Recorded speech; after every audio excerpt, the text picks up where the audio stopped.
2, 1. It's probably live right now. I'm gonna guess. That's I don't live. have. Okay, I've got it up here. Hang on. I have a lag on my end, so you have a faster Oh, computer. yeah, we're on there. No, now we're definitely live. Oh, yeah. We're definitely live. I could see clearly we've been live for 17 seconds. Well, everybody, thanks for watching. We're definitely live. It's Tuesday. Do it live. Just do it live. Just do it live. Of course, those are the words of Rush Limbaugh, R.I.P. Just do it live. Pour one out. Look it up on the internet.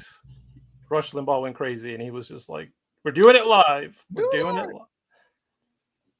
So he got mad. He didn't want to script the show or something. Is that what happened? That's exactly what happened, right? Like Rush Limbaugh. I think they messed something up, and they couldn't get it right, so they couldn't find something. We're doing it live. They played on Rick and Bubba every so often. It reminds me of that Christian Bale. You know, Christian Bale going crazy. No, I don't want to say crazy. Christian Bale having a temper tantrum on the set of Terminator Salvation. Did you hear that video? I don't know if I've seen that. I've seen the one where Tom Cruise went nuts like twice over the pandemic. Oh, I haven't heard of that one. Terminator Salvation. Probably mad because he's in Terminator Salvation. Probably. What is this shit? Is that a computer animated Arnold? Why is he naked? Why doesn't it look like anything James Cameron designed? Why isn't it as good? Why are you making him naked anatomically correct? It's like Terminator, but everything's off just like a little bit. Oh man, still a cool movie. Kind of has that Terminator Salvation. It kind of has that fan film kind of vibe to it. A little bit. I liked it. I have them all. I've seen them all. Yeah, I mean, none of them is like terrible. Like I'd watch any of them, even Genesis. I had Daenerys Targaryen in it. Yeah, it did. It did. It had some cool scenes in it too. There's a new one from Mexico. Right, I saw that one in theaters. That was directed by Tim Miller. It was called Terminator Dark Fate. Tim Miller directed the first Deadpool movie, and it had a lot of action and it was big. But yeah, I mean, it just wasn't as good as the first two. Basically, that's what happens with all the sequels. Well, none of them are as good as the first two Terminator movies. Terminator 1 and 2 are lightning in a bottle. Yeah, they're just the rest are money grabs. Exactly. Speaking of ideas, money-making ideas, everybody wants to remake Terminator. They're going to make another Terminator. Let's just guess what it's going to be called. I'm going to guess it's called Terminator Pandora's Box. I like that. My money's on Lost in New York. I haven't done one yet. Terminator Lost in New York. Okay. Starring Ashley and Mary Kate Olsen. Oh, I like that one. Their sister is working a lot in the Marvel movies. And the Terminator, big reveal, Lindsay Lohan. They haven't done Lindsay Lohan Terminator yet. They haven't done it. Yeah. She's ripe for the picking. Yeah. A lot of times she acts like a robot already. So yeah. Get well soon. Tara Reid on a bad day. Get well soon, Tara Reid and Lindsay Lohan. We're praying for you every day. Sharknado money's running out. Exactly. Yeah. Sharknado's they eventually die out like any phenomenon, any nature phenomenon. Eventually it cools down. So the money dries up. Yeah. So anyway, making money. I wanted to tell you something. I thought of a way to make money because they keep making Terminator movies to make money, and I'm guessing they're going to call it Terminator Pandora's Box. The next one they're going to make, and you think it's going to be called Terminator. What was it called again? I said Lost in New York. Lost in New York. Because every sequel in the 90s eventually was Lost in New York. Exactly. Yes, and it's going to have the Olsen twins in it. Okay, very good. Well, I thought of a way to make money too. Okay. So you know that meme, right? Where everybody's like, what are you eating? Right. And the person's like, shrimp fried rice, shrimp fried rice. And then the other person, the joke is like, the other person says, are you telling me that a shrimp fried this rice? Like shrimp fried rice. So that's a kind of joke that's been going around. I was like, okay, look, here's what I'm going to do. I'm going to open a restaurant. It's going to be called, the restaurant's going to be called Rice That Is Fried by Shrimp. Rice that is fried by shrimp, because all I'm going to sell is fried shrimp. I mean fried rice, right? Okay. It's not going to have any shrimp in it though. Like it's either going to be like pork or beef or chicken. Anyway, so when it gets cooked, I'm going to hook up a kind of like a. I'm going to hook up some shrimp, like live aquarium shrimp, to a telemetry machine where like you give it it comes to the machine and it's going to kick its feet, and those little feet kicking is going to like activate some like utensils on the hibachi stove, you know. So the shrimp is going to be frying the rice with its telemetry device. It's how they use like animatronics, you know. So the shrimp is going to do one motion, it's going to be replicated on the table. Anyway, so yeah, you're just going to go to this restaurant and you're going to get fried rice, and it's all going to be fried by a shrimp. It's going to be shrimp fried rice. That sounds So, like the Chattanooga Aquarium's got that electric eel. Whenever it starts lighting up with their little, it starts lighting it up with his little electrical circuit. He'll send a tweet.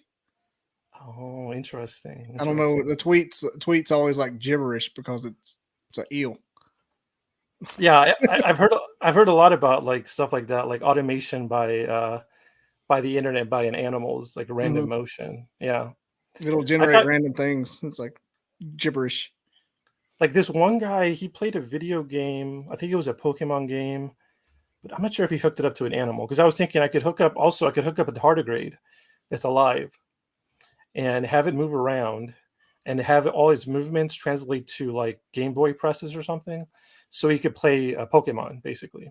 So he'll be on an emulator and just see how far he gets a Pokemon. I mean, eventually he'll get somewhat far. I went over and Googled that eel's Twitter page real quick. All right. I wasn't ready to break characters so quick. Zippity zap, zing zap, crackle bonk. Apparently, it just hits different sounds. I don't know. I thought it was gibberish. Interesting. Well, Apparently, when he it's starts zapping stuff, it sends out random messages. all right. Let's check it out. I want to Choo pull it up choo. too. It's called Miguel Watson Tennessee Aquarium. Miguel Watson, Tennessee Aquarium. Yeah, MIGUEL space WATTSON. All right. It's Look not the it up. first time. We go to the Tennessee Aquarium all the damn time. This is something that happens to me every 3 months and I forget it. Miguel Aquarium, Miguel, hola. Tennessee. TNA. You can just type in Electric Eel Tennessee Aquarium Twitter. Electric Eel Twitter. Finally. Here we go. Oh. Here we go. Miguel. There he is. This first one. Yep. Tweets triggered by my own jolts of electricity. Let's see what this invertebrate influencer is up to. Well, actually, it's a vertebrate. Let's see what this. Eels are invertebrates? They're Let's see what mollusks? this vertebrate fish. Let's see what fish influencers are doing these days. What they're up to. So this eel, very handsome. He or she. I like it already. I've met this particular Tweets celebrity. triggered by my own jolt of electricity. He goes, won't, won't. It has a little light, I think, when he's going crazy. Oh, there's Scotty B. Okay, that explains how it happened. So yeah, he said slabang, zarp, choo choo, ding ding, dough, and herc, fizzle. Vroom, All vroom. right, let's see how he One does of them it. says my wang, which that's a whole different Twitter. He said my wang. Did he say It that? says M.A. Wang. My wang. My wang. All right, let's see. Zippity zap. I guess I hit the wrong thing. I didn't want to hear herc. Vroom vroom. There it is, my wang. Let's see. Trying to click where it explains how it happens. I remember going there over during the pandemic, wearing like 5 masks.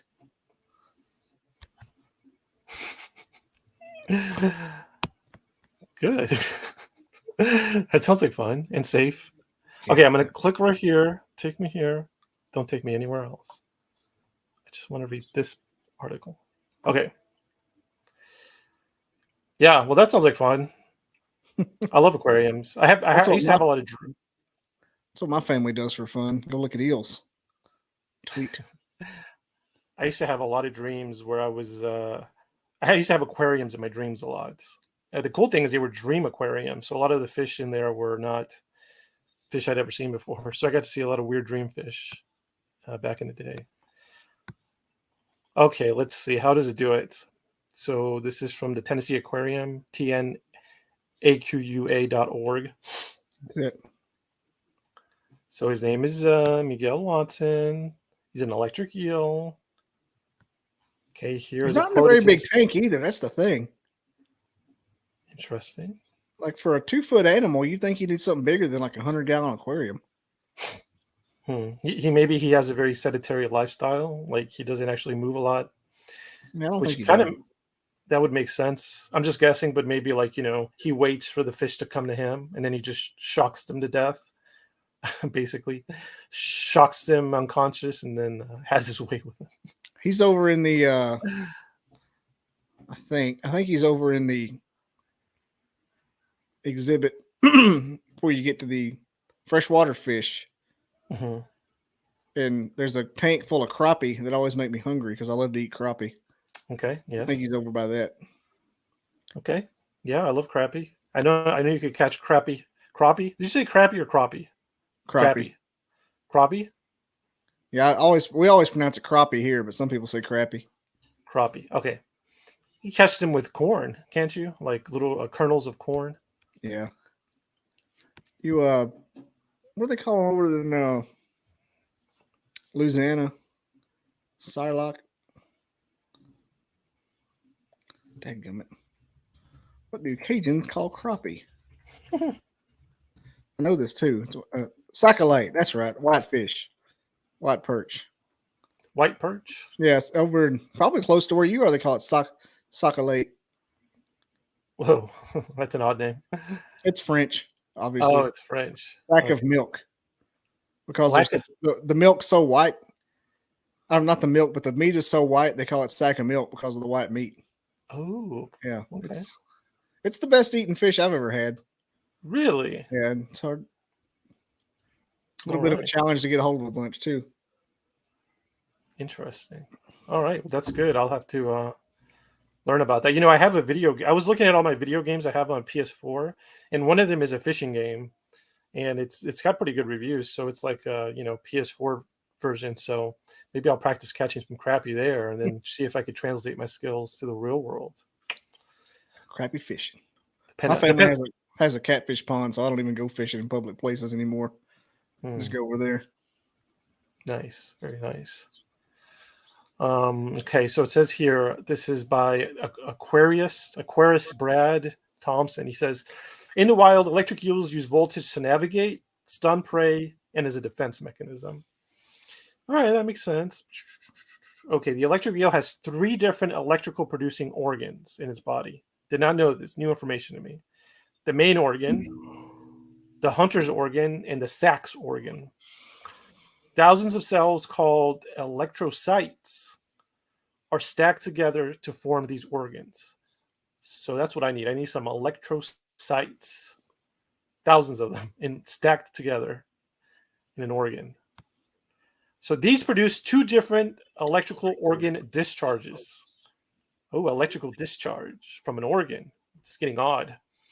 A high voltage discharge and a low voltage discharge. Sounds per voice.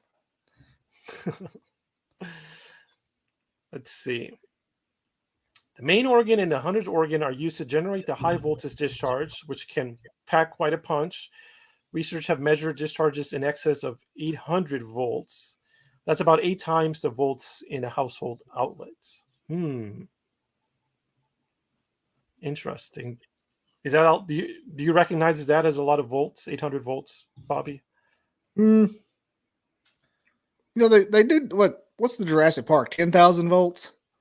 Yeah, I think so. Yeah. I think watts may mean more than volts. Interesting. Yeah, I don't know much about electricity, but I feel like 800 volts is a lot. I mean, 120 is a wall outlet. Right.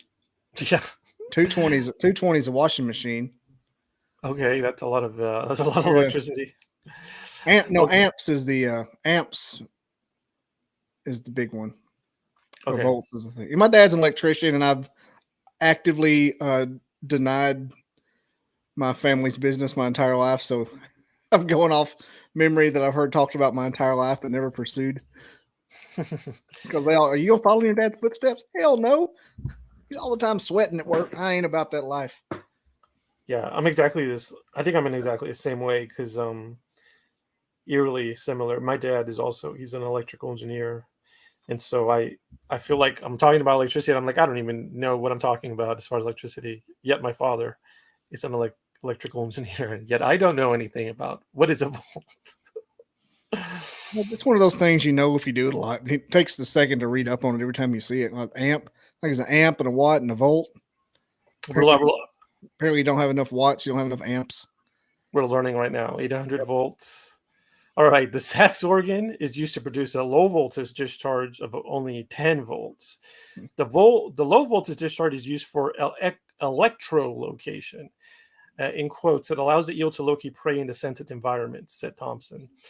It's a handy trick for an animal with small eyes that live in very murky water in the Amazon and Orinoco River basins of South America.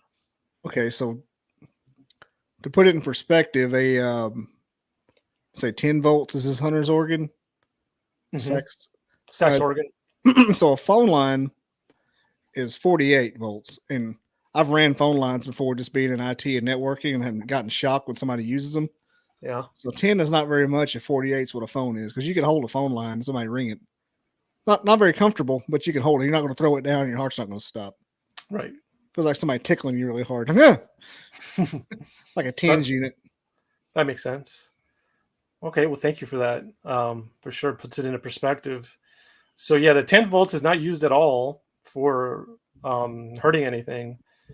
It's only used for echolocation to navigate. Let's see. Okay. So it says that there's probes in the water to detect the eel's discharges. Okay. The leads are connected to an amplifier and LED meter. Okay. Okay. Even though the eel doesn't power the system, the display helps aquarium guests better understand how electric eels vary through underwater bursts of electricity. Okay.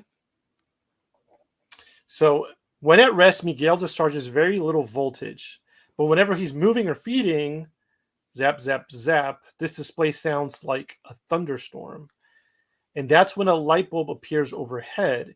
If an electric eel's energy can be monitored and represented on a display in the aquarium, why not harness this flow of extra electrons to spark conversations about eels, freshwater fishes, and energy conservation within a worldwide audience via Twitter? Okay.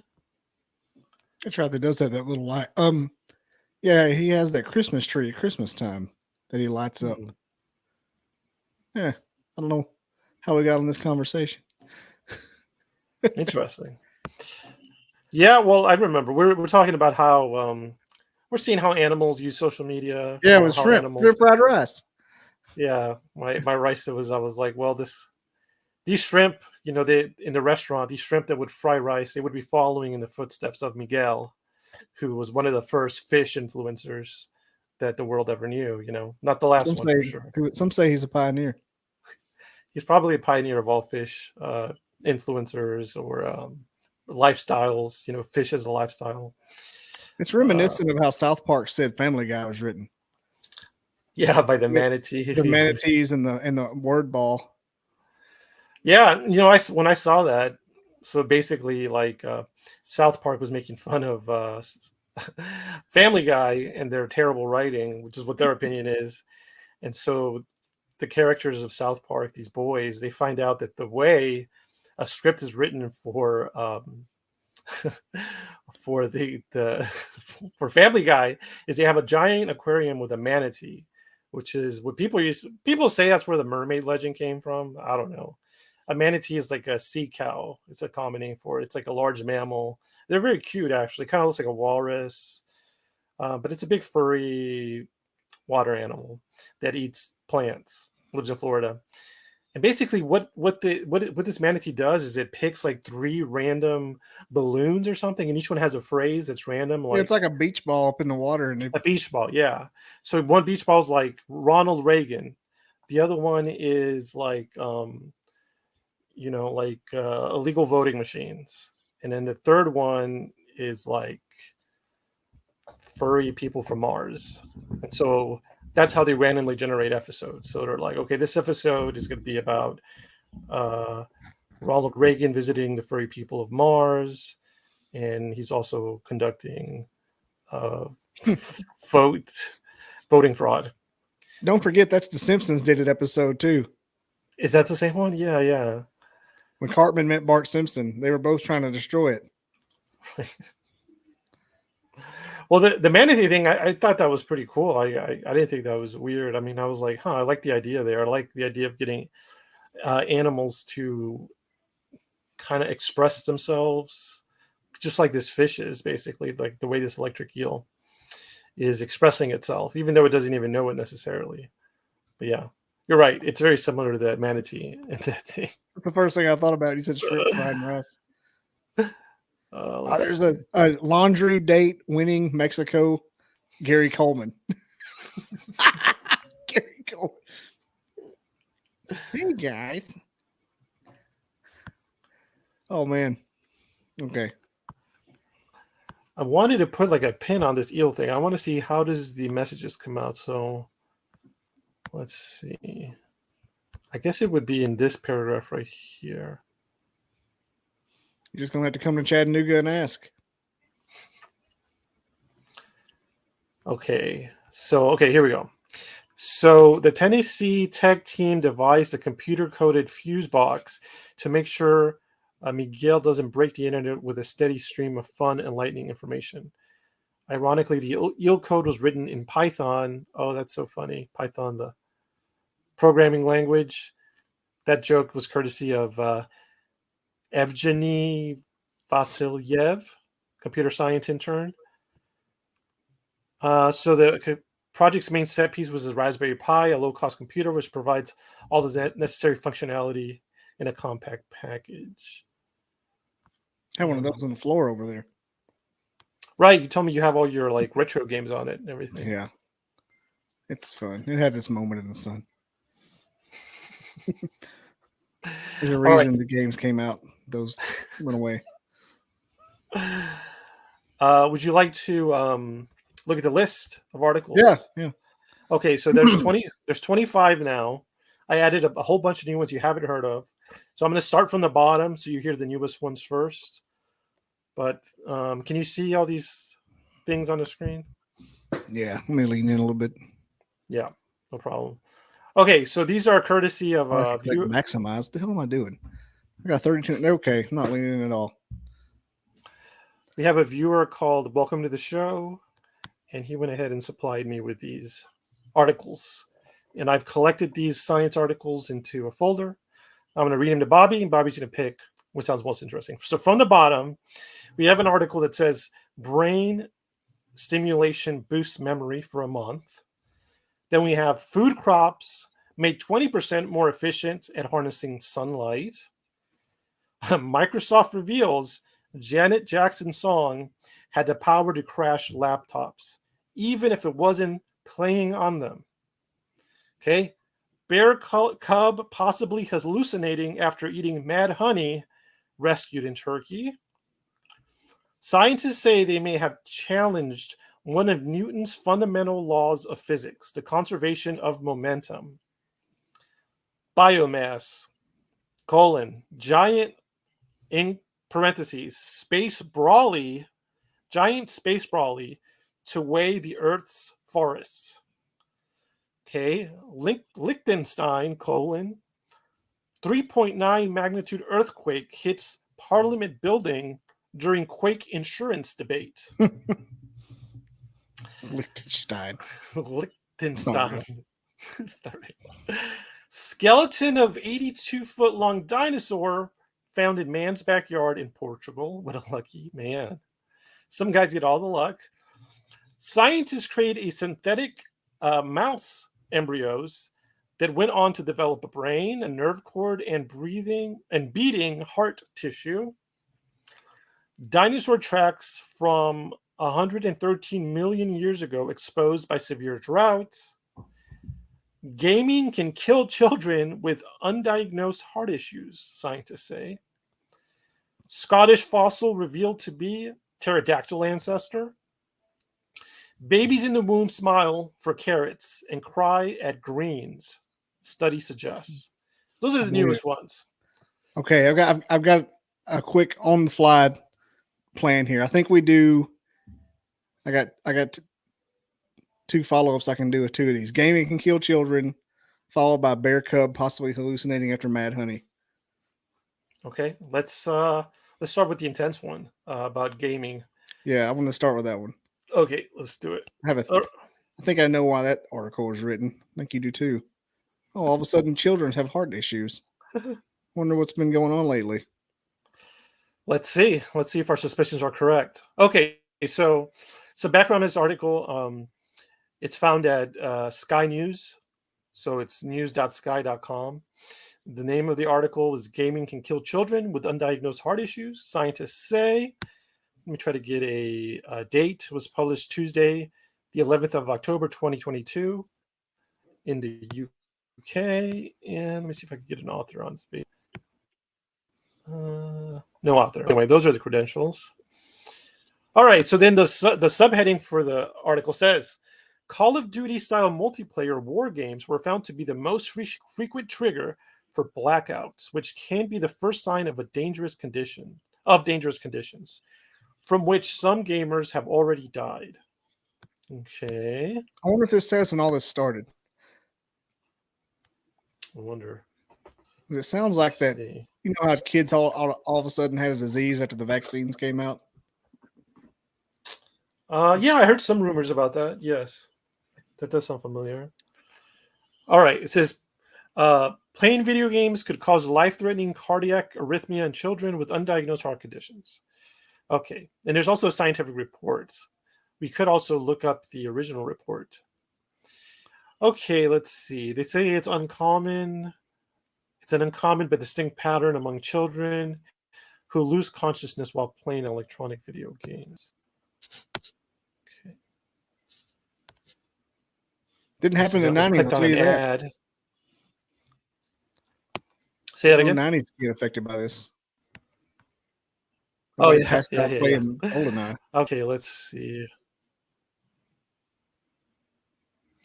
Okay, so now we get to some real information. Okay, so we could find the original article if you wanted to. We might do that. Because it was published in the journal Heart Rhythm.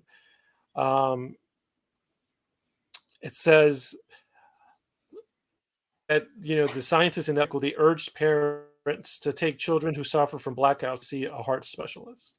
So in quotes, it says from a doctor, a lead investigative specialist, Dr. Claire M. Lawley. She says, video games may represent a serious risk to some children with arrhythmic conditions. They might be lethal in patients with predisposing,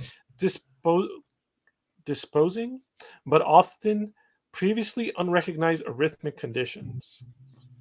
Okay. Children who suddenly lose consciousness while electronic gaming should be assessed by a heart specialist. This could be the first sign of a serious heart problem. I feel like that goes without saying. When do we get some new information here? What? Your kid passes out while watching video games. If you have a kid, it sounds like a positive even. It sounds like what it's saying is like if you have a kid when they're playing a multiplayer shooter and they pass out, then this could be a warning sign. This could be telling you that your kid has heart problems. You need to see a heart specialist. It sounds kind of like an early warning system so far. I would say so. But I would say that's exactly what it is. I don't know what kind of games they're playing to make that happen. I think they said like Call of Duty multiplayer games. Is it pretty, okay? Here's some more information. Yeah, I'm curious to see what is causing, what is the relationship, if any, is known between the game and the blackout. That's what I'm trying to see. But it looks like there's a lot more information finally in the article. So the article goes on. She and her team carried out a systematic review of related literature along with research to identify cases of children with sudden loss of consciousness while playing video games.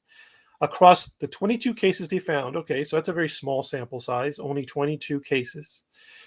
Multiplayer war games was the most frequent trigger. And some of the children died following a cardiac arrest. That means your heart stops working. Heart rhythm conditions, including catecholaminigic polymorphic ventricular tachycardia, or CPVT, and congenital long QT syndrome, LQTS, types 1 and 2, were the most underlying causes. So, two specific things, conditions, the syndrome and this tachycardia. So, pretty specific. And the study also found a high incidence of potential relevant genetic variants, about 63% among the patients, which the scientists warned had significant implications for their families. So they found a high incidence of potential relevant genetic variants. So something in the genetic recipe, or the genetic code, basically shows that parts of those codes warn scientists that there could be serious implications for the families. 63% of those patients had this genetic code, which they call a genetic variant. Okay, that's pretty interesting. In some cases, children losing consciousness while gaming led to many family members being diagnosed with an important familiar heart rhythm problem. Okay, so yeah, it seems like it's an early warning detection system, because other people in the family check themselves out, and That's it kind of seems they could also scary. have the condition. This didn't go the way I Yeah, wanted it to at all. that's interesting. I guess I don't know. I need to play more. I have multiplayer war games. I need to start playing to see if I have the condition. I guess I Um, don't. yeah. It's good news, I guess. Family and healthcare teams should think about safety precautions around electronic gaming in children who have a condition where dangerous, fast heart rhythms are a risk, says Dr. Lawley. Okay, so I mean, that sounds good preventatively. If you are a child, or you have a child that has this type of heart condition, which has been listed above, then I guess it is good to know this so that your kids don't play the video game. But if your kids do play a war video game and they tend to pass out, take them to a heart specialist, because they may have this genetic heart disease. Is that your painting again? I thought I heard. Bloop. Yep. It's on a record for falling. All-time record of painting falling. Let's I think see. it's part of the shtick. Yeah. I feel bad for it. It's a big painting. That hits now I'm paranoid too. It's gonna hit me. It's out to get me. It's gonna get me. I did tell those Bigfoot they could mess with me. Remember when we talked to Randy? I told the Bigfoot, I was like, hey, you guys can mess with me. You can talk to me. It's getting knocked over left and right. Yeah, just knocking over my painting. I'm like, oh, come on. I thought I was going to get something cooler than Bigfoot psychically knocking over a painting. I went for a walk before sunrise this morning, and I can see down all the way down my street and where cars come out kind of by my house. And one car came out and there's a silhouette walking through the headlights. I'm like, who the hell else is out here? It was somebody putting their trash down, but I immediately thought Bigfoot in a subdivision. This first place my mind was, I need to go in the house. Hallucinating. Very cool. I forgot to read the comments. Let's get to the comments. So Scotty B is here. He says, he's gone now. Pookie who? Or do you mean Pokemon? Yeah, I think we meant Pokemon. Scotty B. John P from Spain says good vibes. Thank you. Scotty says, I have a 55-gallon aquarium, all freshwater fish. Oh, very cool. I used to love aquariums myself. I used to love having them, but they are a lot of maintenance. Ain't they? My dad used to say, "We got to change water for 2 weeks." Yeah, that's true. Iowok says, I'm playing Blackbird by the Beatles on guitar in my socks on a chair across the room at a house. That's Is that awesome. the Blackbirds playing in the dead of night? Blackbirds picking in the dead of night. I think that's the one. I Yeah. love the Beatles. Controversial statement, but I actually am a fan of the Beatles. I think they sound good. They're good. The Beatles were a good group. I know that's That's not controversial. controversial. Are you really? Are you sure? I feel like they're an indie band that not a lot of people know about. I think they may have a couple. My daughter loves them. She got Beatles hoodies and shit everywhere. Back there burning incense. The Beatles is good. Beatles is great. I used a Beatles quote when I had to take my comprehensive exam for graduate school. So basically, for I think it was like 4 hours, you go in this room with a blackboard, and you provide snacks and drinks, and then your three advisors, graduate school advisors, you scientists, go in that room for 4 hours, and they ask you anything they want to. You don't have any breaks, but they take breaks, and their goal is to break you down to see how you handle yourself when you're when you're like pushed to the limit as a biologist, you know. Anyway, I started that with a joke. I remember I wrote a fake quote on the board. So the Beatles have this song, and the lyric is uh, let me see, how does it go? Let's see. It's the one that talks about how my guitar gently weeps. It says, um, despite all my, damn, it's been so long. I'm gonna pull it up real fast.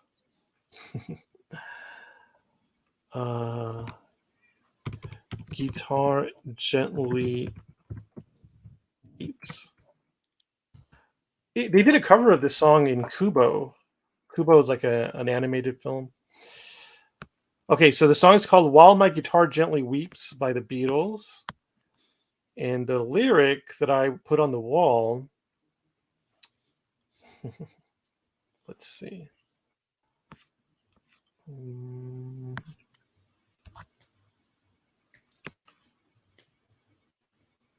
I think I'm remembering now. Let me just read it directly. Mm-hmm. Okay, so here we go. So it says, with every mistake, we must surely be learning. Still, my guitar gently weeps. So it's this rock band, you know, that's a badass thing for a rock band to say, the Beatles. With every mistake, we must surely be learning. Still, my guitar gently weeps. So what I wrote on the wall is I wrote, with every mistake, I must surely be learning. Still, my microscope gently weeps by the Beatles. And then my main advisor liked that. He thought it was funny. And then I was just, oh, it was just a corny joke. I was like, yeah, you know, when I'm talking about Beatles, I mean the band, not the order of insects. And he liked that as well. But anyway, that's the Beatles, baby. Helping people out since the 60s. Thank you, Beatles. So Iowok says it's a very relaxing song in the beginning, and I'm too lazy to remember the whole thing. Scotty B's talking about fishing. He says perch and walleye are the best fish in Wisconsin. Have you ever caught a perch or walleye, Bobby? There's no walleye here. I've caught perch before. We have a kin a relative to the walleye here called the Jack Sauger. I don't know what the difference is. They look exactly the same, but they're not the same. It's always confused me. But yeah, they're considered one of the best eating fish we have around, but there's just not that many. Interesting. I worked at a bait shop for like 6 or 8 months back in Yeah. college, and every Tuesday or Wednesday they would have a fish fry, and all the regulars bring in their catch. And every once in a while they'd have a Jack Sauger, and people would be fighting over it. Ugly little fish. There was just some walleye controversy last weekend. Is that where they cheated with some weights? Yeah, with the 5 or 8 pound weight and all the fish. I was hanging on by a thread. I was laughing so hard at that. That's funny. A lot of cheating going on recently with the chess Walleye. community. The chess community had that cheating scandal. Now the walleye or No the anal fishing. beads. Yeah, but it involved maybe some kind of. Did they use like little lead weights? Maybe some kind Uh, of lead weight bead well, inside they the used fish. the weight. It looked like a big teardrop, and shoved it down in the fish's mouth. Yep, that sounds like sounds like a bead to me going in a hole. Hmm. A lot of beads in hole cheating. The funny Is it? part of it was the guy they were trying the weight to beat for the tournament, because you have just a big. It's like a giant shopping bag. Whenever you do a fishing tournament, you Mhm. put all your fish in it, and they weigh it, and the weight to beat was 16 pounds. Those guys come up 33, and just like this hush came over the crowd. It's the funniest shit. And everybody starts cussing at them because they threw a challenge flag, and one of the official cut it open and screamed at him. There's weights in these fish. Oh, it was funny.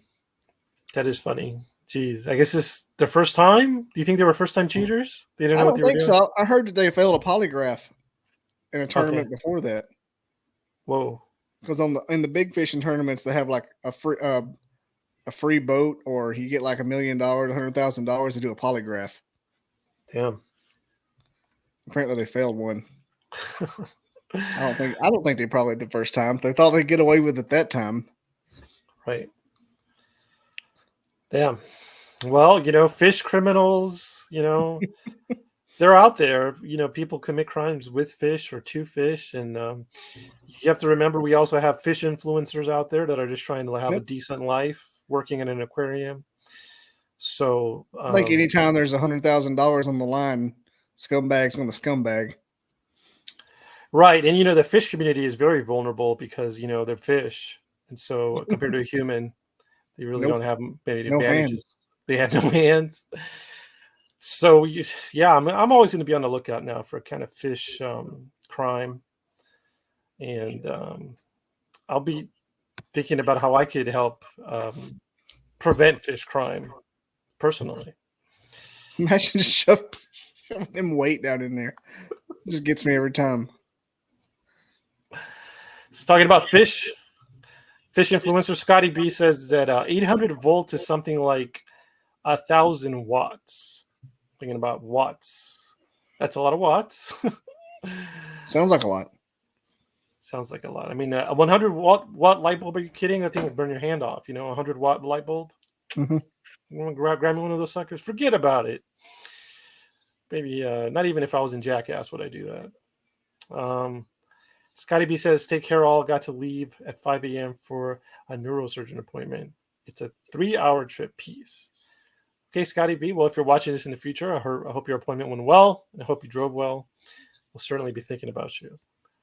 All right. What do you think, Bobby? Do you want to? Are you still curious about the heart, the kids in the heart? Do you want to move on to another one? Do you want to wrap? No, that I one was up? going to think. I was going to go more toward a.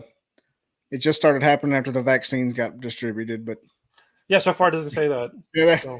that was going to be my underlying conspiracy theory. I knew they weren't going to say it. It Right. sounded like they had like a general backup to their data. Yeah, I mean, I was waiting to see if they mentioned anything like that, but not yet. I mean, some criticisms. It is only 22 cases. That's very low, but I mean, if it's a strong pattern, it's a strong pattern. I think if you're passing out watching a video game, you need to go to the doctor.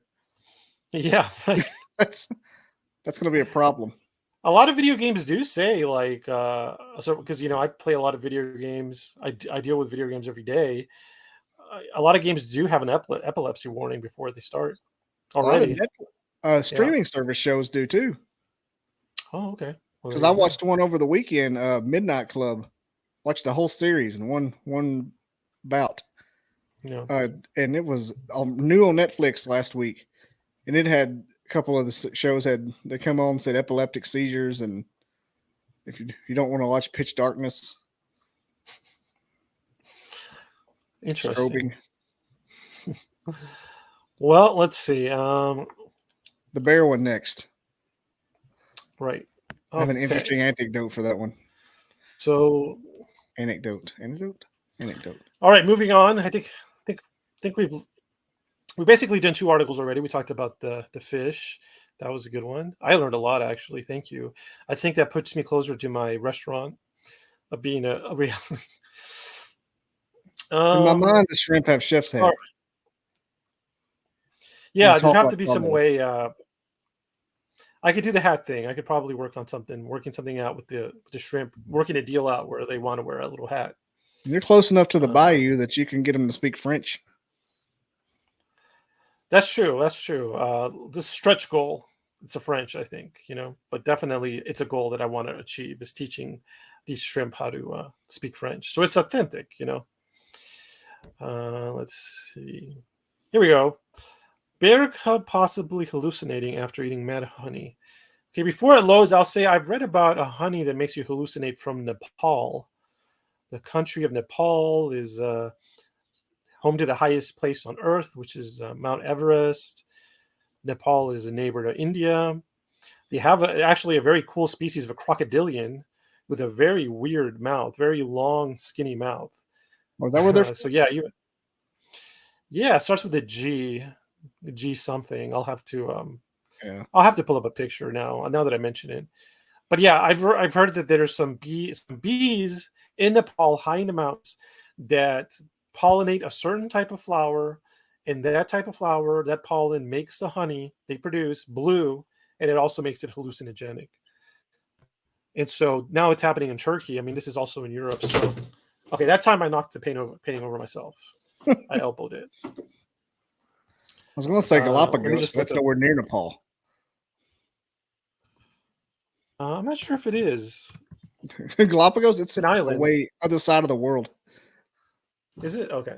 Yeah, Galapagos down by Well, South America. oh, okay. It's chilling over there by Easter Yeah, Island.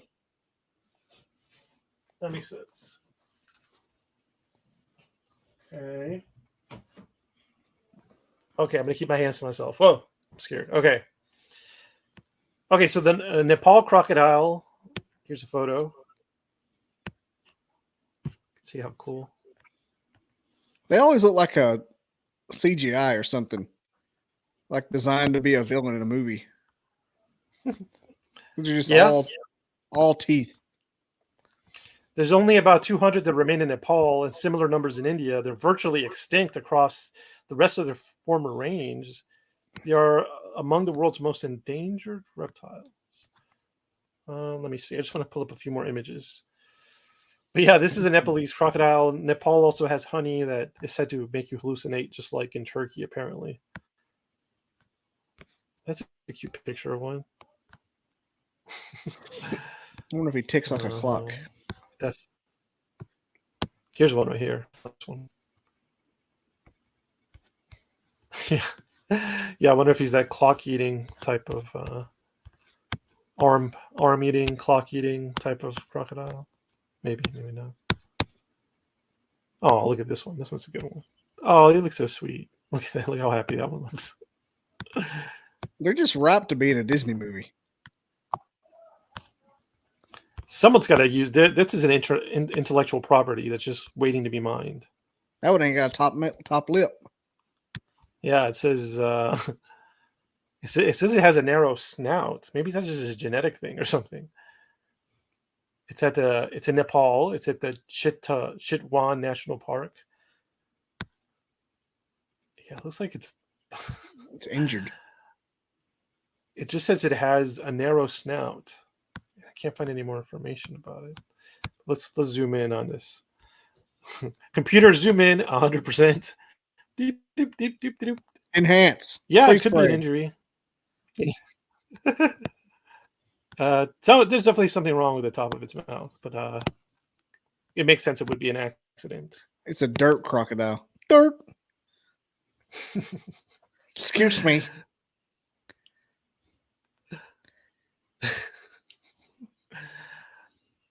So now from Nepal, let's go to Turkey.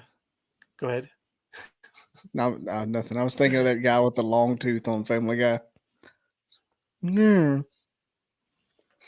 Long tooth fellow. I think I know who you're talking about. Oh yeah, I'm full of stupid references.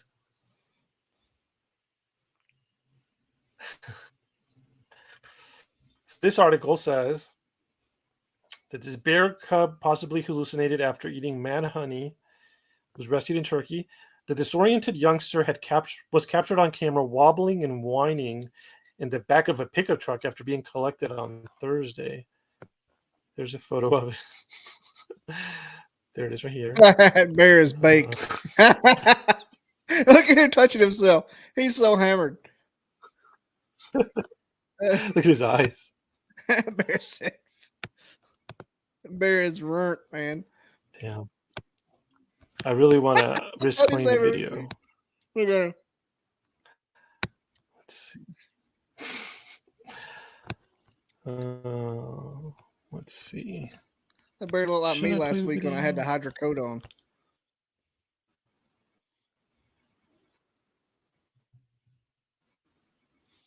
He's just completely. He looks like.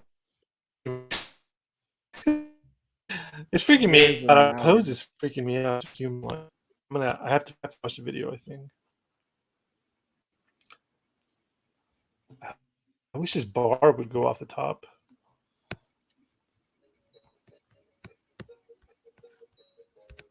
I don't even see a close Hold on button a for second. it.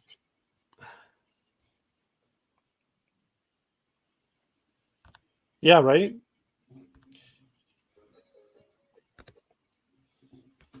Okay. I turned down the volume. I'm going to replay it. Okay, here's the video.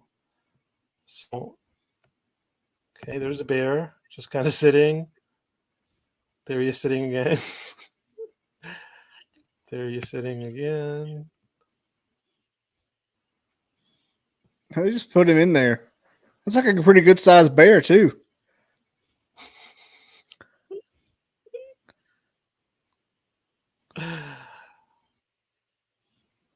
It's got very man-like proportions. Well, those are teeth. Okay. That's pretty cool. That is a baked bear. That bear was out of it. All right. Some of that honey. So Is it turkey? she is thought she is thought to have become intoxicated after eating an excessive amount of man honey, a type of rhododendron honey that can have hallucinogenic effects. So rhododendron is the type of plant that the honey comes from. The bear was brought to a vet where the bear is a female, was receiving treatment and will likely be released in the wild within the coming days. If not, it will be shot in the back of the head and the meat will be given to school children. Oh, that's sweet. No, just kidding. Like, where is that said? I'm reading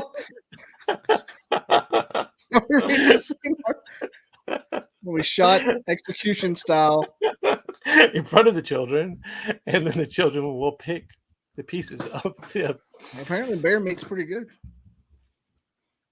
Yeah, so I just made up the part about killing the bear. Nobody said anything about killing the bear. I'm sure it's fine. I did have bear chili one time. Had a little bit of chili that had bear meat in it. I heard it was neck meat. It tasted there's a whole podcast about eating bear called Bear Grease. Well, there you go. This old boy from Arkansas does nothing but shoot bear. You got a real bear killer out there. Well, I'm sure the bear. I wonder if his legend has spread across the bear community. Bear eater. Kind of intrigued that it was from rhododendron. Yeah, that's like the official plant of the Smoky Mountains. Those things are everywhere up there. Yeah, it's like the only thing out there. You try to find out what species it was. I'm sure if we do a little bit of digging. They look like a bushy magnolia. Look like a magnolia without the tree, just like if a bush was magnolia. And it's a short article. Oh yeah, magnolias are beautiful looking flowers. They're very primitive. They're so primitive they're actually pollinated by beetles. People think about flowers being pollinated. They think about butterflies or insects or bees. But yeah, some plants are pollinated by beetles. And that's thought to be an indicator of a very old species, primitive species. So the magnolia tree is one of these primitive species. It looks old. Yeah, it looks old. Okay, let's see. Let's look up a couple of things real fast. Let me look up magnolia tree. Just so we get a picture of it. Sweet magnolia. I know what it looks like. Beautiful white flowers, very iconic, basic looking. Basic in a good way, I think. Okay, now we're at the tree center. Bless your little heart with this classic symbol of the South. Fragrant, showy flowers for days. Okay. Yeah, Well, let's Velvetia. see. Sweet magnolia. Let's see. I want to see how old they were. This place is just kind of a bunch of marketing language about magnolia trees. This is why you should buy a magnolia tree. I bet they're younger than sharks. Let's see. Younger than sharks, probably. Let's find out. I want to see the Sharks older Wikipedia than article. trees? That'll Isn't have that more the information. thing? Yeah, that is true. Yeah, sharks are older than trees. Than flowering plants, I believe. You can look that up real fast. Let me see. Where's the wiki? Wiki right here, I think. Wiki Wild Wild West. Where's the Wikipedia? I got in trouble for singing along with that song at the I guess gym I'll just have to yesterday. type in Wikipedia. No, it was Miami. Never mind. Different Will Smith song. When were you singing that song? We were in I was in kickboxing. Okay. Welcome to Miami. And it was it was Yeah. water so clear you can see to the bottom. $100,000 cars. Everybody got them. Like, you can't sing in here. Stop it. I'm sorry. Damn. I always sing. I always get in trouble for singing. That's good. I think singing is a sign of happiness. Get your adrenaline It going can be, at working least. out. Can't help it. All right, let's see. Let's look at okay, so it is, I'm looking at the classification system right here. So it is the kingdom Plantaea, the clade Trichiophytes, the clade sperms, magnolids, magnolielles is the order. The family is Magnoliaceae, like Lycia. Okay, genus is, okay, Magnolia. I did see something about the age over here. It said it was like 85 million years. Fossilized specimens of M.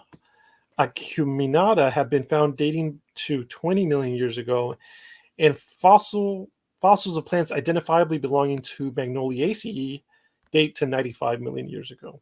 So, another aspect of Magnolia considered to represent an ancestral state is that the flower bud is enclosed in bract rather than in sepals. Oh, interesting. Well, that clears it up. Yeah, so the oldest one is 95 million years ago. Okay, so let's see how old sharks are. How old are sharks? 95 million years. So yeah, sharks are 450 million years old. So quite a lot older than the magnolia. You think the first shark was like a great white, or just like, I don't know. Probably small, I'm guessing. Let me see. Let's look it up. The very first.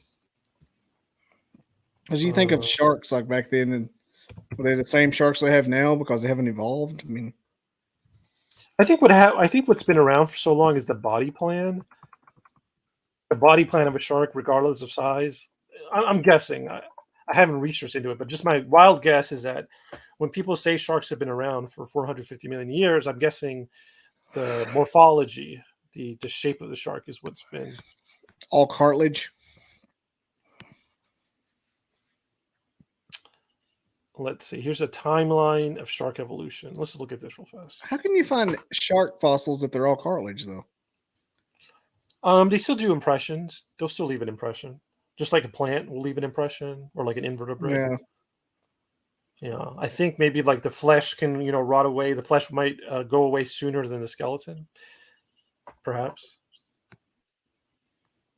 Okay, now let's see. Look, this might be an early shark fossil. So now we're at sharksider.com. Shark cider? Okay. Here's a fossil shark. Looks pretty skinny. So I'm not sure how.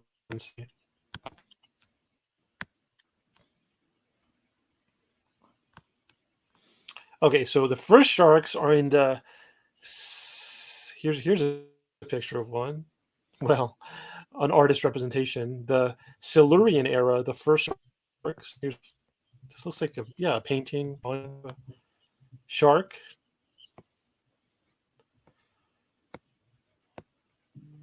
Okay, so 400 million years ago, during the Silurian period, sharks first began developing as a unique species. During the time, the ocean was filled with a variety of bony fish. One of these fish, the Acanthodian, was the very first ancestor to the modern shark.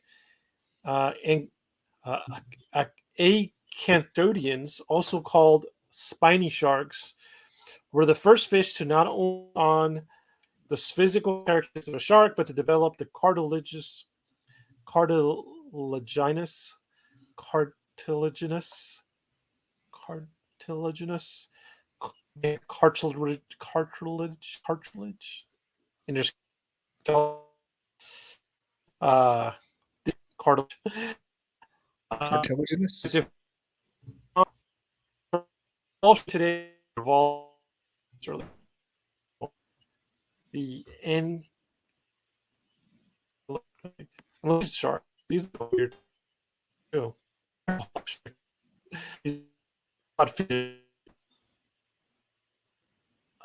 Let's see. Which name did you say? No, I was saying cartilaginous. I was trying to pronounce it.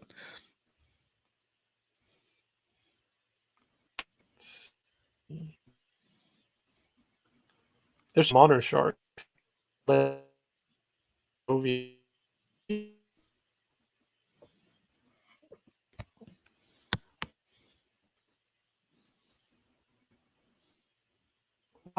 That's a shark. Whenever you open a web page, your audio cuts out. It's probably sucking up the bandwidth. Again, you correctly. Yeah. It only happens when you open a website. I've noticed it. Oh, what the lag? Yeah. Whenever something's trying to load or you're trying to scroll. That makes sense. Yeah, I just don't think my computer has the raw power to handle. Yeah. Neither here nor there. That's just but that takes a lot of processing to make that work. Yeah, that makes sense. Let's see. I get in trouble for that all the time at work. I'm like, what do you want me to do? You bought this crap.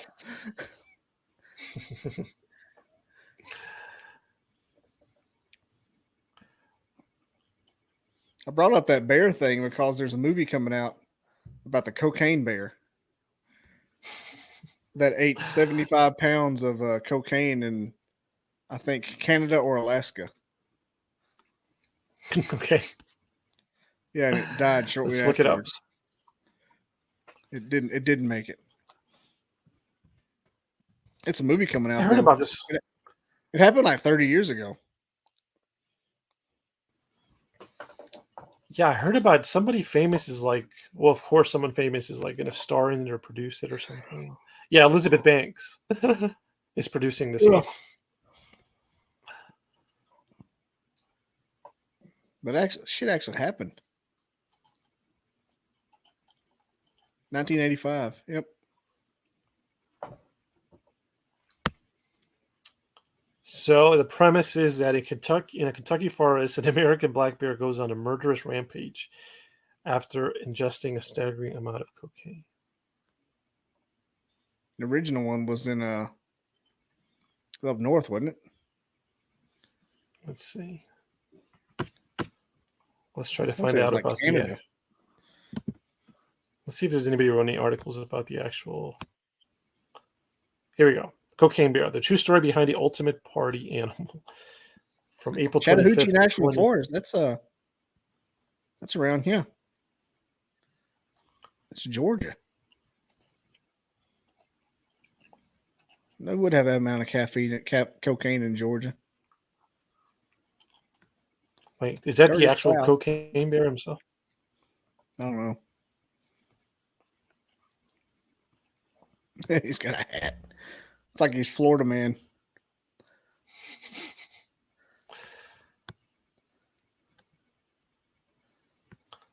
All right, let's see.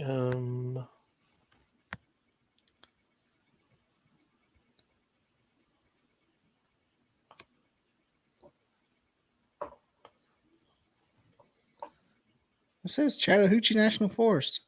I thought it was in Canada when that happened.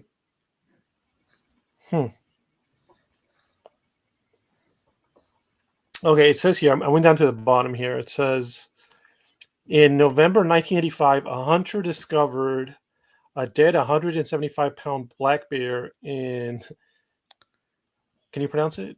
You've been saying it all. Chattahoochee. Like the Alan Jackson song. Chattahoochee National Forest. It's a river. It's a river that separates Alabama and Georgia.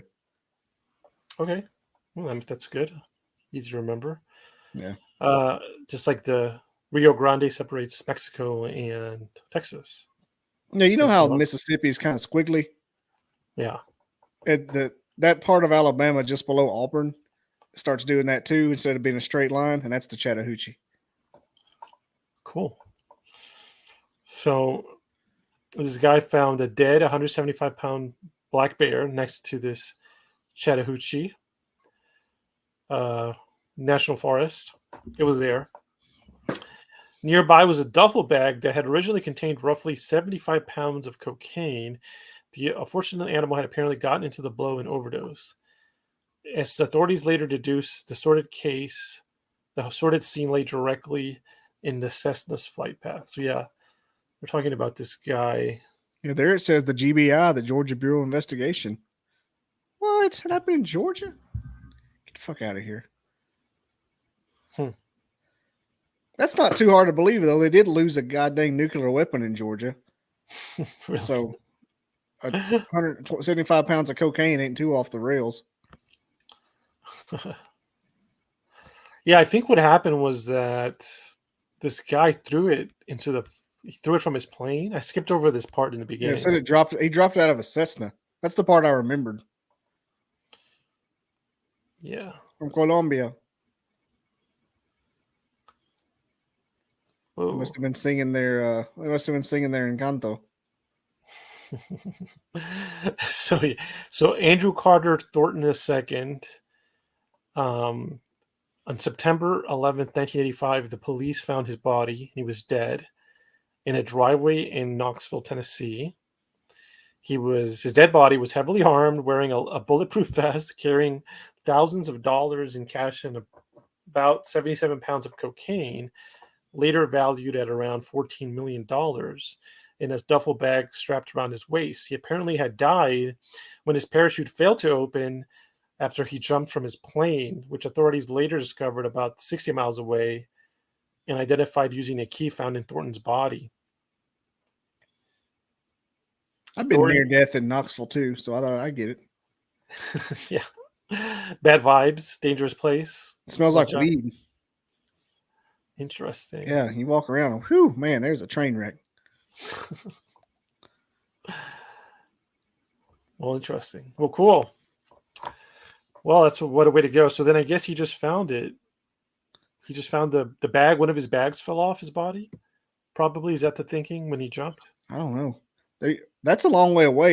He had to have thrown it out. Yeah. Because Knoxville and the Chattahoochee are, unless I just don't know where Chattahoochee National Forest is. That's like let me look. We'll look that up. It'd be up north. It'd be up north Georgia. If it is, that would make sense. I would think it'd be down south though.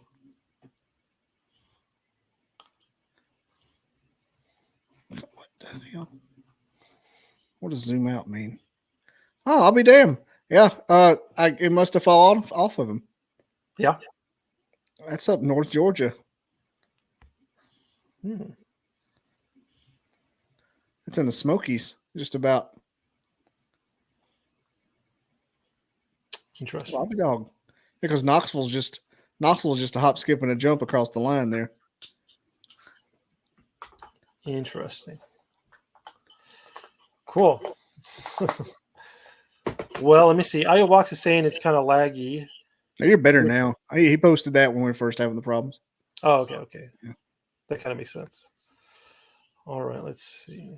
Yeah, it must be like the bottleneck must be my laptop, I think, because I think I have 5G. Yeah, it can't be your internet. You're broadcasting HD all day as soon as it loads. Yeah. Probably your processor. It's a processor. Because the way these things work is the computer that's hosting you initiated the connection, it uses your resources to host the meeting. Got it. That makes sense. Just another reason to buy a Steam Deck. Mm-hmm. Not just for gaming, but for my podcasting career. Mine will sit here and go, woo! I got a little MacBook Pro. Nice. Hadn't had a problem out of it other than the Bigfoot's interfering. All right. What are you thinking? Do you want to do one more? Yeah, let's do one more. Was it 10, 12? Yeah, we've been 10 or 20 minutes left. Yeah, okay, let's see. So let me pull it up. I was going to go for another walk/run in the morning, and my shins are hurting. I did a double class at the gym 2 nights ago, and I can still feel it. Or last night, and I can still feel it. That's good. I'm glad you're putting some time in at the gym. Yeah, I had to take a week off because of my tooth. Because if I get hit in the face, I'd bleed everywhere. I had to go back to the doctor. That makes sense. All right. Do you remember which other one you wanted to do? Let's see. Let's look at the Newton one. Which one? The scientists say they've challenged Newton's fundamental law of physics. Oh, okay. Gotcha. Let's see. Something about apples? Yeah. Something about Apple computers, the iPhone 14 Max or something. Yeah, let's see what it says. So yeah, this is from Sky News. It's title of the article. Let's see. Published Tuesday, the 9th of August, 2022. There's a picture.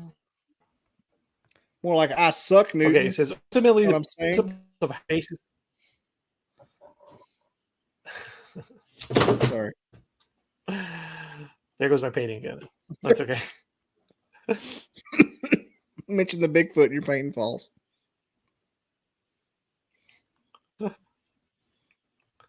Okay. Ultimately, the principles of how space current can be harnessed for locomotion may allow spacecraft to navigate the highly space on black hole, says researchers. Okay.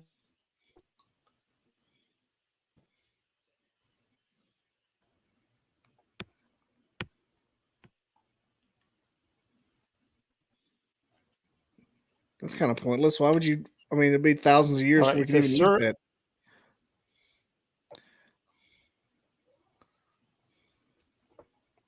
Gotcha. Yeah. It's interesting. We'll see what else they have to say.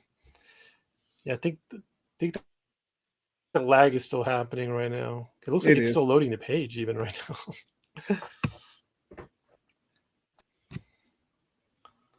All right, let's see. Maybe I could stop it from loading.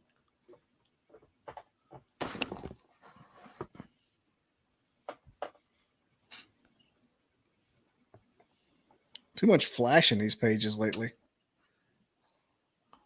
Yeah, really.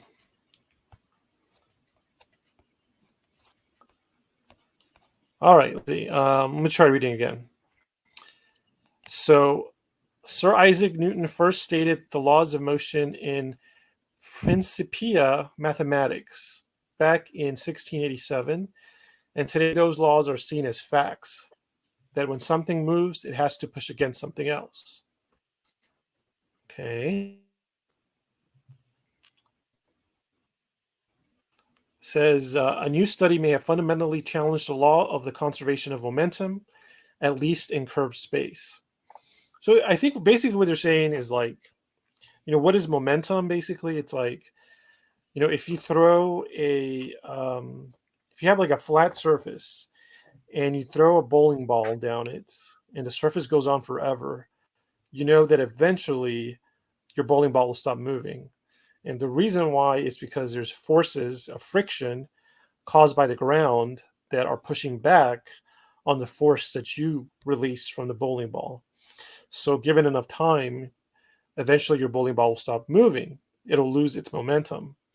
And it's faster with the more friction, and it takes longer to slow down with the less friction you have, depending on how slick the surface is. But I think they're saying in this paper that when you look at momentum, at least in curved space could be like around a big gravity sink, like a black hole causes a pull in space and time. There's so much gravity that it curves space.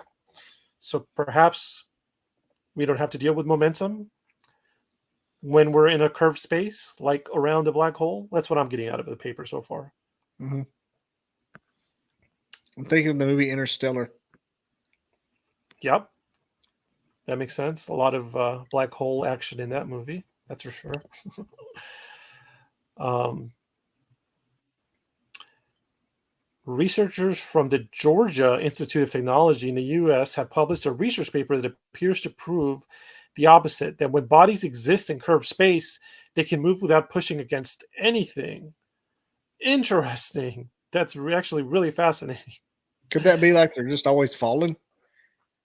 Yeah, that's what I'm thinking. I automatically also thought about UFOs. I was like, if UFOs could change this, which I'm not the first one to say this, but if a UFO or a flying craft could curve the space in front of it, could it use that to move quickly? And they're saying that, yeah, if you're in curved space, it's possible that you can move without pushing against anything.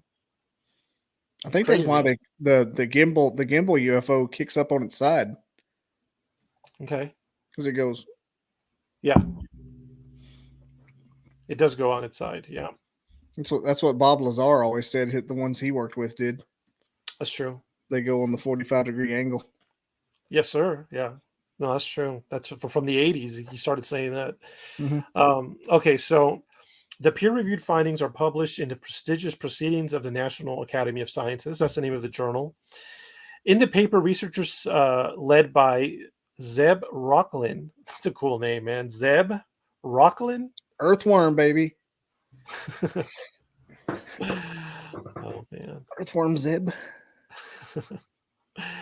uh, so Zeb Rocklin created a robot which is confined to a spherical surface with what they describe as unprecedented levels of isolation from its environment, so that only the effects of the sphere could be in action. Oh, wait a minute. So he made a robot, confined it to a spherical surface. So he put the robot like on top of a sphere. I feel like it would just fall to the bottom. I don't understand how that would work either. Let's see. Let's keep reading. Maybe it had suction cups or something. I don't know. That's a good question. Magnet. Oh.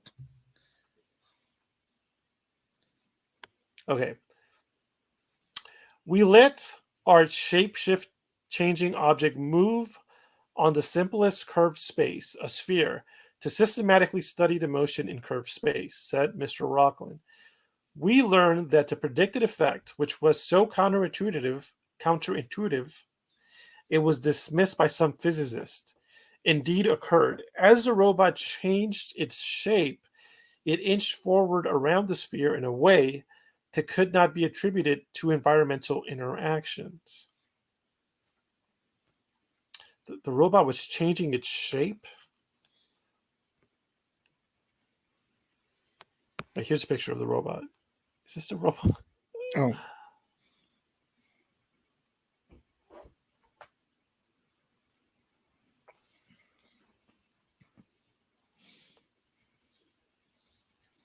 Are you seeing the photograph there? I'm seeing it. says an experimental realization of a swimmer on a sphere with actuated motors on a freely rotating boom arm.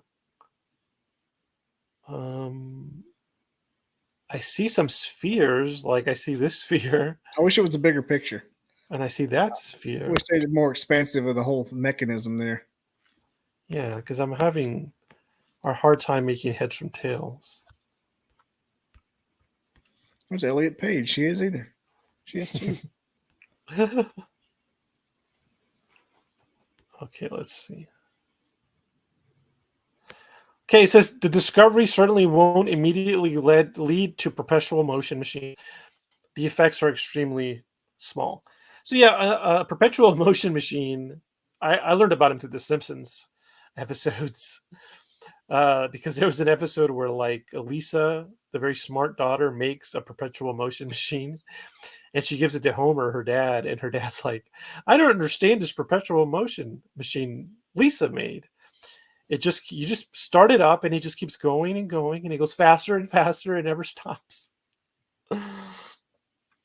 So basically, it's kind of like an urban legend because I don't think anybody's produced a perpetual motion machine, but it's basically a machine that could, I guess, yeah, produce motion basically perpetually forever.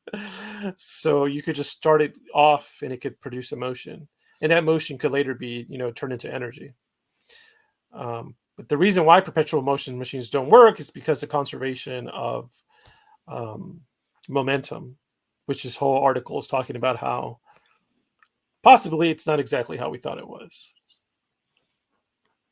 You would think that something had slung a ball up in the air and came back down, and that could do it, but I don't know if that's perpetual motion. Like if a ball came up in the air in like a loop and came through, and I guess it still stopped then. Yeah. Well, let me see. If you have a ball coming down, I wasn't able to see it. Yeah, because like a ball in the sky would lose momentum from air friction. Basically, that's the first thing. Probably, it would hit the air going down, so that would make it. Well, I saw somebody made one like that the other day, but I think it clearly had a magnet in the bottom. Right. To speed it up. Yeah. Yeah, perpetual motion machines are, like I said, a big fable. They're like an urban legend. But let's see. So here we go. But as Einstein's research showed, space itself is curved, and the researchers believe that ultimately the principles of how a space's curvature can be harnessed for locomotion may allow spacecraft to navigate the highly curved space around a black hole.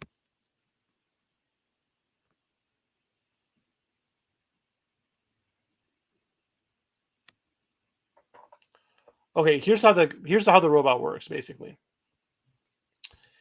It says it is extremely difficult, to put it lightly, as far as what did the experiment involve. So he said it's very difficult, but to examine an object on a sphere without the object exchanging momentum with its environment. So that's interesting. To do this, the scientists allowed a number of motors to drive on curved tracks in a system that was connected to a rotating shaft, so that the motors were always moving on a sphere. The shaft itself was supported by air bearings and bushings to minimize the friction, and then it was even aligned so that it adjusted with the Earth's gravity to even further minimize the residual force. They found that the motor robots moved gravity and friction. They found that these motor robots moved gravity and friction. Did they have a typo there? Let me see. They found that these motor robots moved gravity and friction, did exert slight forces on them, but these forces appeared to combine with the curvature effects to produce a strange dynamic, with properties neither could induce on their own.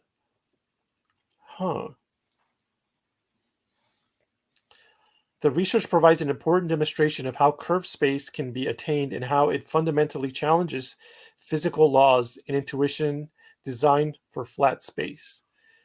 mean, it kind of sounds like when you're moving on a surface that's spherical, maybe the falling, the forces like even themselves out, maybe, so that it comes out to close to a net zero of momentum is It lost. almost like they designed something that spun like a wheel, and something was on that wheel going down the whole time.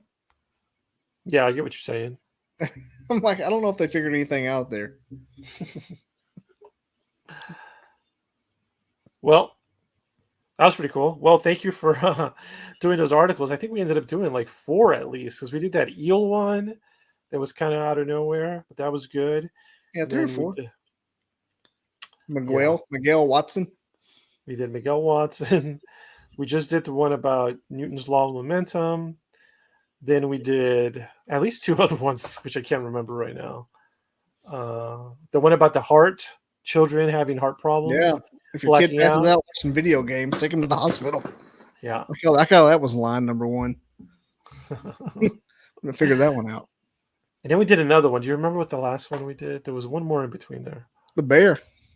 The bear, yes. And we did the bear who got high on that honey. You forget the cocaine bear. Right. Well, cool. Well, thank you so much, everybody, for being in the room. Thanks again, Bobby, for being here. Oh, I yeah. We appreciate got it. that one tomorrow if you want to join. Yeah. Send me I the can't link. remember what it's about, but I'm sure it'll be interesting. All right. Send me the link on Messenger. All right. All right, guys. Thanks everybody for watching in the future. I sure appreciate it. And have a great night. Goodbye, everybody. And I walks.